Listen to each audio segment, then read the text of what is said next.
Hello viewers, इससे पहले हमने देखा half wave rectifier, full wave rectifier, centre tap and bridge के बारे में। तो कंप्लीट थ्योरी जो है रेक्टिफायर का जो पार्ट 1 और पार्ट 2 मैंने पहले वीडियो डाला है उसमें मैं बता चुकी हूँ। आप पार्ट 1 या पार्ट 2 का वीडियो डिस्क्रिप्शन के लिंक में जाकर के भी चेक कर सकते हैं अगर आपने अब तक नहीं देखा है तो। ये पार्ट 3 है। इसमें मैंने 5 सब्जेक्टिव टाइप क्वेश्चन बताए हैं और कुछ ऑब्जेक्टिव क्वेश्चन भी बताए हैं लास्ट में। तो पूरा वीडियो जो है आप अच्छे से देखिए, जिसमें आपको पूरा सॉल्यूशन मिल जाएगा। ये पांचों सब्जेक्टिव क्वेश्चन जो एग्जाम में बार बार दोहराए जाते हैं और कुछ ऑब्जेक्टिव क्वेश्चन भी जो एग्जाम में अक्सर पूछे जाते हैं। तो पूरा वीडियो अंत तक देखें ताकि आपको पूरी जानकारी मिले, सारे क्वेश्चन का सॉल्यूशन भी आपको प्राप्त हो। तो जो पहला क्वेश्चन है उसमें पूछा गया है, यदि हाफ वेव रेक्टिफायर का AC वोल्टेज 12 वोल्ट है तो आउटपुट DC वोल्टेज का मान ज्ञात करें। तो हाफ वेव का क्वेश्चन पूछा गया है, AC वोल्टेज दिया हुआ है 12 वोल्ट, तो आउटपुट DC वोल्टेज का मान जो है इसमें पूछा गया है। तो आइए हम देख लेते हैं इसका सॉल्यूशन कैसे बनेगा। तो आइए हम देख लेते हैं क्वेश्चन 1। तो क्वेश्चन नंबर 1 में क्या दिया हुआ है, VAC का वैल्यू दिया हुआ है 12 वोल्ट और पूछा गया है कि DC वोल्टेज जो आउटपुट वोल्टेज है वो क्या होगा। तो हमें पता है कि जो VDC है तो VDC का फॉर्मूला क्या होता है, Vm/π। ये मैंने लास्ट क्लास में ही बताया था, जो लास्ट पार्ट आया था उसमें।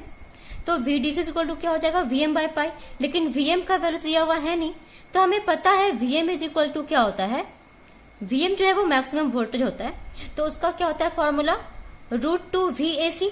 तो VAC का तो वैल्यू दिया हुआ है यहाँ पे, तो हम लोग पहले Vm का वैल्यू कैलकुलेट कर लेंगे। तो क्या हमें VDC मिल जाएगा ना।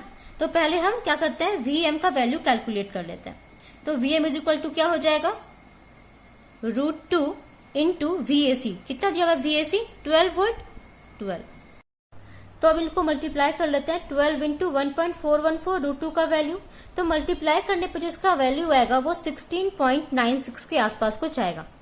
ठीक है, तो Vm हमारा कैलकुलेट हो गया। अब कैलकुलेट क्या करना है, VDC। तो क्या होता है, VDC is equal to Vm/π। तो Vm निकला है 16.96 और पाई का वैल्यू कितना हो जाएगा, 3.14। तो जब इसको कैलकुलेट करेंगे तो इसका वैल्यू आ जाएगा 5.39। तो अप्रोक्सीमेटली हम इसको 5.4 ले लेते हैं। तो कितना आ गया ये, 5.4 वोल्ट। तो इस तरह का जो क्वेश्चन है बहुत टाइम पूछा जाता है, चाहे आपका कोई भी एग्जाम हो, ITI का हो, डिप्लोमा का हो, बीटेक का हो या कोई भी कम्पिटिटिव एग्जाम हो, तो फॉर्मूला बेस्ड क्वेश्चन ही पूछे जाते हैं। तो आपको जितने भी फॉर्मूला है वो याद होने चाहिए। लेकिन इसमें क्या डायरेक्ट आपको यहाँ पे कंफ्यूज करने के लिए VAC लिख दिया है। तो क्या करेंगे, आप हो सकता है कि VAC का वैल्यू लेके ही कैलकुलेट कर देते तो वो रॉन्ग हो जाता। तो पहले हमें Vm कैलकुलेट करना होगा जो मैक्सिमम वैल्यू है, उसके बाद ही हम लोग VDC का वैल्यू कैलकुलेट कर सकते हैं। तो इस तरह से क्वेश्चन को सॉल्व करना होगा। तो देखते हैं क्वेश्चन नंबर 2। तो इसमें पूछा गया है, यदि इनपुट AC वोल्टेज 30 वोल्ट है तो हाफ वेव रेक्टिफायर की आउटपुट DC वोल्टेज क्या होगी। तो क्वेश्चन में दिया हुआ है AC voltage 30 volt, half wave का केस है, पूछा गया कि DC वोल्टेज क्या होगा। तो आइए देख लेते हैं इसका सॉल्यूशन।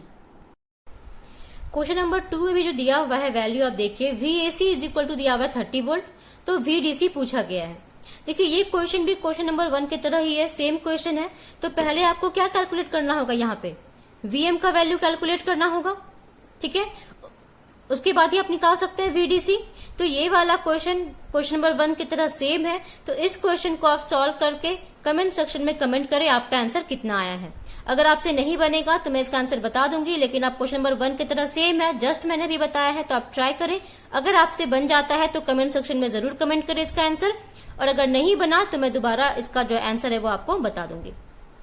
बढ़ते हैं क्वेश्चन नंबर 3 की तरफ। तो पूछा गया है, यदि किसी फुल वेव रेक्टिफायर को 10 वाट AC शक्ति प्रदान करने पर आउटपुट में प्राप्त शुद्ध DC का मान 7.5 वाट हो तो रेक्टिफायर की दक्षता ज्ञात करें। तो आइए देख लेते हैं इसका सॉल्यूशन। जो नेक्स्ट क्वेश्चन है उसमें पूछा गया है, इनपुट वैल्यू दिया हुआ है 10 वाट, मतलब इनपुट पावर दिया हुआ है 10 वाट और आउटपुट पावर दिया हुआ है 7.5 वाट, और पूछा गया है इसमें कि इफिशियंसी जो है वो क्या होगा। तो हमें पता है इफिशियंसी का फॉर्मूला क्या होता है, output power by input power. और अगर परसेंटेज इफिशियंसी के बारे में बात करें तो वो क्या हो जाएगा, output power by input power into 100। तो ये इसको सॉल्व कर लेते हैं, क्या हो जाएगा ये, percentage efficiency is equal to P0 दिया हुआ है कितना 7.5 वाट और P इनपुट दिया हुआ है 10, कितना आ जाएगा ये 0 कैंसिल हो जाएगा 75%। तो कितना आ गया इसका एफिशिएंसी 75%। ठीक है, तो ये डायरेक्ट फॉर्मूला बेस्ड क्वेश्चन था, एफिशिएंसी पूछा है और सारा वैल्यू भी दिया हुआ है, आउटपुट पावर इनपुट पावर, तो डायरेक्ट या फॉर्मूला में इसको डालेंगे, इसका आंसर आ जाएगा। ठीक है, नेक्स्ट क्वेश्चन है क्वेश्चन नंबर 4। एक हाफ वेव रेक्टिफायर में डीसी आउटपुट 12 वोल्ट 50 हर्ट्ज प्रति पल्स सेकेंड है, तो इनपुट एसी आवृत्ति क्या होगी। हाफ वेव का क्वेश्चन है, डीसी आउटपुट वोल्टेज दिया हुआ है 12 वोल्ट और फ्रीक्वेंसी दिया हुआ है 50 हर्ट्ज, तो पूछा है कि इनपुट फ्रीक्वेंसी क्या होगा। तो आइए देखते हैं ये क्वेश्चन कैसे बनेगा। क्वेश्चन नंबर 4 में पूछा गया है, जो डीसी है वो दिया हुआ है VDC, ठीक है, मतलब आउटपुट वोल्टेज दिया हुआ है 12 वोल्ट, किसमें हाफ वेव के केस में, हाफ वेव रेक्टिफायर के केस में VDC दिया हुआ है 12 वोल्ट, आउटपुट फ्रीक्वेंसी दिया हुआ है 50 हर्ट्ज। तो पूछा गया कि इनपुट फ्रीक्वेंसी क्या होगा। तो एक फॉर्मूला जो है आप हमेशा याद रखिएगा कि फॉर हाफ वेव जो भी इनपुट फ्रीक्वेंसी होता है वो बराबर होता है आउटपुट फ्रीक्वेंसी के। तो जो भी वैल्यू होगा आउटपुट का वही इनपुट का वैल्यू हो जाएगा। तो किसके केस में, याद रखिएगा हाफ वेव के केस में। तो कितना हो जाएगा इसका answer, F input is equal to क्या हो जाएगा, डायरेक्ट 50 हर्ट्ज। ठीक है, तो ये डायरेक्ट क्वेश्चन है, 1 सेकंड भी नहीं लगेगा बनाने के लिए। तो ये क्वेश्चन जो है, इस टाइप का क्वेश्चन कॉम्पिटिटिव एग्जाम में बहुत बार पूछा जाता है। तो आप इसके फॉर्मूला को याद रखें, for half wave input frequency जो है वो आउटपुट फ्रीक्वेंसी के बराबर होगा। ठीक है, तो इस तरह से आप क्वेश्चन को सॉल्व कर लेंगे। कुछ क्वेश्चन ऐसे भी पूछे जा सकते हैं, जैसे अगर इनपुट फ्रीक्वेंसी दिया हुआ है 50 हर्ट्ज, ठीक है, फॉर फुल वेव रेक्टिफायर, और आपसे आउटपुट फ्रीक्वेंसी पूछ लिया जाए, तो याद रखिएगा फॉर फुल वेव रेक्टिफायर जो होता है वो होता है F0 is equal to 2 into F input. ठीक है, तो क्या हो जाएगा, F0 कितना निकालना है आपको, ठीक है, आउटपुट फ्रीक्वेंसी, इनपुट कितना दिया हुआ है 50, तो ये कितना हो जाएगा 100 हर्ट्ज। तो याद रखें कि जो फुल वेव के केस में अगर पूछा गया है तो ये कितना हो जाएगा 2 टाइम्स। लेकिन अगर ये हाफ वेव में मैंने पहले ही बताया तो क्या होता है, वो F input is equal to F output होता है। कब, अगर ये हाफ वेव है। लेकिन फुल वेव में ये क्या होता है 2 टाइम्स हो जाता है। तो इसे भी आप अच्छे से ध्यान में रखें। नेक्स्ट है क्वेश्चन नंबर 5। पूछा गया है एक रेक्टिफायर में डीसी आउटपुट वोल्टेज 15 वोल्ट तथा इनपुट पर आरोपित आरएमएस वोल्टेज 9 वोल्ट है, तो रेक्टिफायर का रिपल फैक्टर क्या होगा। रिपल फैक्टर पूछा गया है जिसमें आउटपुट वोल्टेज दिया हुआ है 15 वोल्ट और आरएमएस वोल्टेज दिया हुआ है 9 वोल्ट। तो आइए देख लेते हैं इसका सॉल्यूशन कैसे बनेगा।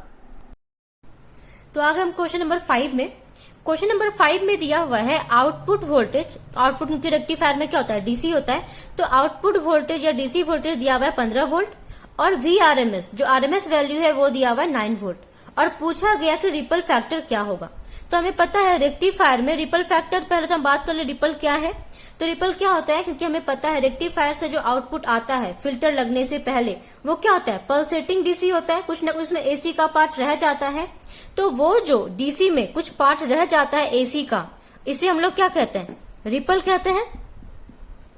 और रिपल फैक्टर का जो फॉर्मूला होता है वो होता है VDC by VRMS by VDC। ठीक है, तो VRMS कितना दिया हुआ है 9 वोल्ट और VDC कितना दिया हुआ है 15, तो कितना हो जाएगा ये 0.6। तो रिपल फैक्टर कितना आ जाएगा 0.6 आ गया इसका आंसर। ठीक है, तो आपको फॉर्मूला जो है वो अच्छे से याद होना चाहिए कि आप देख रहे हैं जितने भी क्वेश्चन बन रहे हैं वो डायरेक्ट फॉर्मूला बेस्ड है। ठीक है, तो जितने भी फॉर्मूला है उसको अच्छे से याद कर लीजिए, प्रैक्टिस कीजिए, तो कोई भी क्वेश्चन जो है एग्जाम में आपके नहीं छूटेंगे। तो इस वीडियो में मैंने बताया आपको 5 सब्जेक्टिव टाइप क्वेश्चन जो हर एग्जाम में रिपीट किए जाते हैं। तो रेक्टिफायर का मैंने इससे पहले पार्ट 1 पार्ट 2 बता दिया है, जिसमें कंप्लीट थ्योरी के बारे में बताया है। तो आप उस चैप्टर 1 चैप्टर 2 को अच्छे से पढ़ ले, पार्ट 1 पार्ट 2 को, ताकि आपको कोई भी क्वेश्चन पूछा जाए तो आप उसका सॉल्यूशन बता सकें। तो इस चैप्टर से जो है कुछ थ्योरेटिकल क्वेश्चन भी पूछे जाते हैं जो डायरेक्ट क्वेश्चन होते हैं, थ्योरी बेस्ड क्वेश्चन होते हैं किसी भी एग्जाम में। तो उन कुछ क्वेश्चन को भी मैं आपको बता देती हूँ। जैसे पूछा जाता है कि हाफ वेव रेक्टिफायर में जिस डायोड का प्रयोग किया जाता है वो क्या है, तो कौन सा डायोड में प्रयोग करते हैं, पीएन डायोड। फिर पूछा जाता है कि एसी को डीसी में परिवर्तित करने के लिए किसका उपयोग करते हैं, तो रेक्टिफायर का उपयोग करते हैं। इसके बाद ये भी पूछा जाता है कि इफिशियंसी क्या होता है हाफ वेव का और फुल वेव का, तो हाफ वेव का कितना होता है 41 पॉइंट समथिंग होता है और फुल वेव का क्या होता है 82% होता है।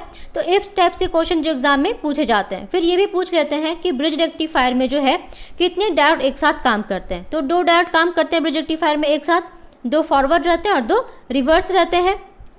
सेंटर टैप ट्रांसफार्मर का उपयोग क्यों नहीं करते, ठीक है, तो क्या होगा सेंटर टैप में टैपिंग ढूंढना बहुत मुश्किल होता है इसलिए ब्रिज का उपयोग करते हैं। तो इस टाइप के क्वेश्चन जो है बहुत बार पूछे जाते हैं आपके एग्जाम में भी। और भी अगर आपके मन में किसी भी प्रकार का क्वेश्चन है, डाउट है, तो आप कमेंट सेक्शन में बिल्कुल कमेंट करें और पूछिए। आपके पास अगर कोई क्वेश्चन है तो मैं उसका सॉल्यूशन बता दूंगी। अगर आपको ये वीडियो अच्छा लगा हो तो वीडियो को लाइक करें, अधिक से अधिक शेयर करें ताकि सबके पास जो है ये वीडियो जाए, वो भी पढ़ पाए। और हर तरह के लेटेस्ट इन्फॉर्मेशन के लिए, चाहे वो पढ़ाई से रिलेटेड हो, चाहे जॉब से रिलेटेड हो, किसी भी प्रकार के अपडेट रहने के लिए, लेटेस्ट इन्फॉर्मेशन के लिए मेरे चैनल ITI इन्फोटेक को ज़रूर सब्सक्राइब करें।